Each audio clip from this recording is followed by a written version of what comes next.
You saw every single Republican in the House vote against Build Back Better. What were they voting against? Yes, they were voting against the president's agenda. They were also voting against lowering costs. They were voting against lowering costs for childcare, lowering costs for elder care, lowering costs for health care.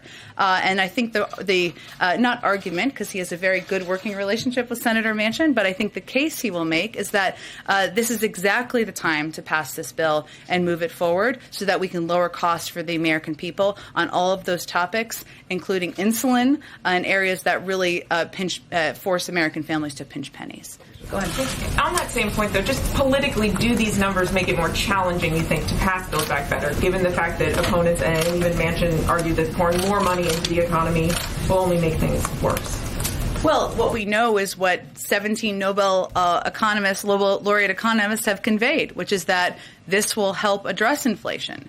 We know that economists across the board, many across the board, have conveyed that this will help address what we see as rising costs. And we also know that for American families sitting at home, they don't necessarily think of it as what the data and what the economists are saying. They think of it as what their weekly budgets are, what their monthly budgets are, and which leader has a plan to address that. So actually for us, politically, arguing we're going to bring down the cost of childcare, we're going to bring down the cost of preschool, we're going to make affordable housing a reality, and on the other side of the aisle, you have people who are opposed to lowering that cost, is a pretty viable argument. And also there are steps we're taking to address areas of where we see prices increasing, like when they go to the store to buy some, burgers for a barbecue, that we're working to go after meat conglomerates for raising prices and jacking prices up. So it's area to area, but what we can tell them is where we're seeing progress,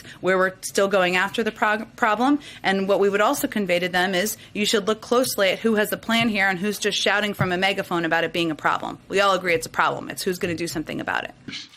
But inflation is affecting people's lives.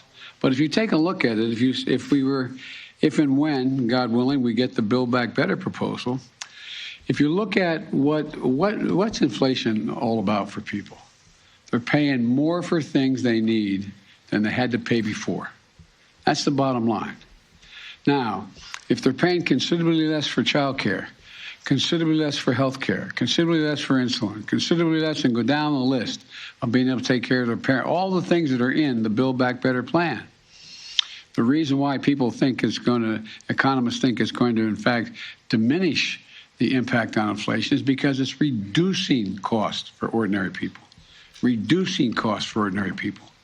So I think but in the meantime, in order to get that up and running, and we don't have a single Republican willing to support it yet, in order to get that up and running, it's going to be focused all on the downside. The downside is prices have gone up because of supply chain concerns. The biggest, a third of the increase in inflation is used automobiles. It is a real problem. But the point is that has to do with supply chain as well. But it also has to do with the fact that not everybody's looking for a used automobile, but those who are, they're paying higher prices because there's fewer of them. So I think it's a real bump in the road. It does affect families when you're paying more for gas, although in some states we've got the price down below $3 a gallon. But the point is, it's not gone down quickly enough. But I think it will.